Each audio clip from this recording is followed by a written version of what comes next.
আসসালামু আলাইকুম, welcome to জেসমিনের রান্নাঘর। আজকে নিয়ে আসলাম স্যালমন মাছের শুটকি। স্যালমন মাছ সেন্ট মার্টিন থেকে আমার মেয়ে নিয়ে আসছে।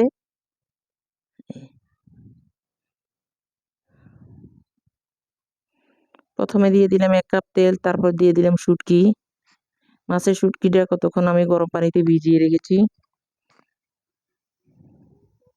গরম পানিতে ভিজিয়ে রাখার পরে এটা ভালো করে ধুয়ে নিয়েছি। এরপর একটু তেলের মধ্যে ভেজে নিব। এইভাবে আপনারা একটু তেলের মধ্যে ভেজে নেবেন, হালকা করে একটু ভাজলে শুটকির গন্ধটা চলে যায়।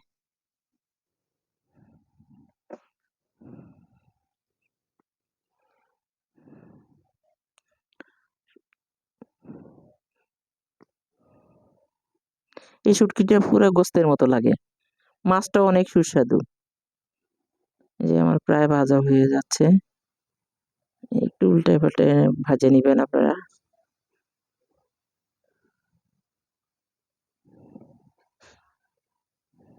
শুটকিটা এমনিতেই মাছের চেয়েও শুটকিটাও ভালো লাগে, একটু মশলা বেশি লাগে। এভাবে রান্না করলে 1 প্লেটের জায়গায় 2 প্লেট খাইতে পারবেন আপনারা। দিয়ে দিলাম 1 চামচ হলুদ, এরপরে দিয়ে দিলাম 1 চামচ, হাফ চামচ রসুন জিরা বাটা,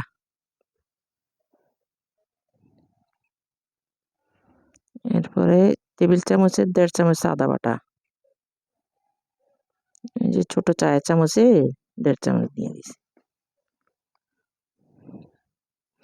1.5 চামচ দিয়ে দিলাম মরিচ বাটা। আপনারা জাল যে পরিমাণে খান ওই মেজারমেন্ট করে দিবেন। কেউ জাল একটু কম খায়, কেউ জাল একটু বেশি খায়। আমরা ঝালটা একটু বেশি খাই। দিয়ে দিলাম 1.5 চামচ হলো লবণ। ভালো করে একটু মশলাটা একটু করে নিই। মশলাটা একটু মাখায় নিতেছি। আর আমার কিন্তু মশলা রয়েছে। দিয়ে দিব রসুন বাটা। রসুন বাটাও 1.5 চামচ দিব।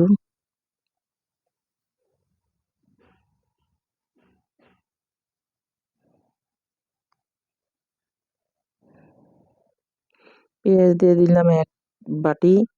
ধরেন আমার 6-7টা আর কি পেঁয়াজ নিলাম। শুটকির মধ্যে যত মশলা দিবেন ততই শুটকিটা টেস্ট লাগবে। একটু উল্টে পাল্টে নিয়ে দিই।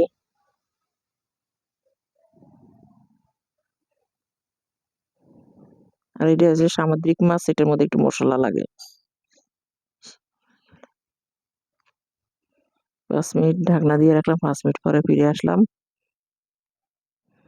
দেখলেন প্রায় হয়ে আসতেছে। কি সুন্দর একটা ফ্লেভার আসতেছে। আপনারা পাচ্ছেন ফ্লেভারটা? সুন্দর একটা শুটকি দিয়ে দিলাম। 2 থেকে 3টা টমেটো। টমেটো দিলে এটার স্বাদটা বাড়ায় দেয়, একটু টকটক লাগে, ভালো লাগে।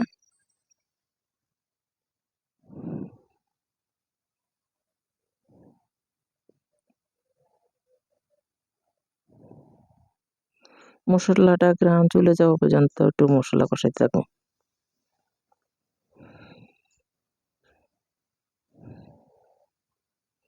দিয়ে দিলাম 1 কাপ পানি।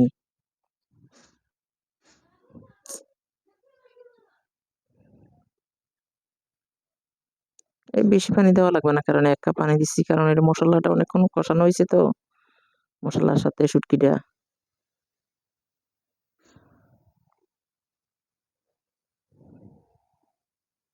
প্রায় হয়ে আসতেছে, দেখছেন সুন্দর একটা ফ্লেভার আসছে। প্রায় হয়ে আসছে আমার শুটকিটা।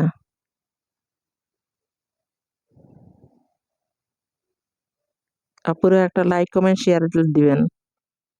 দিয়ে দিলাম ধনিয়া পাতা।